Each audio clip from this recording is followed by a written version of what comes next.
पाण्याचं दान दिलं त्यानं, वसाडाचं रान झालं जी. अर मातीच्या पोटात अस्मानाचं बळ, माऊलीची लाज राखजी.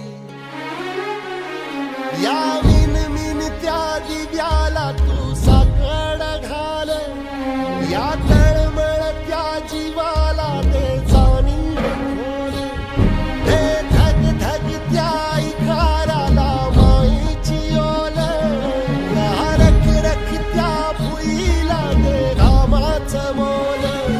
निंदनी पेरणी घडून जिंदगानी, कुंब्याचं सार रान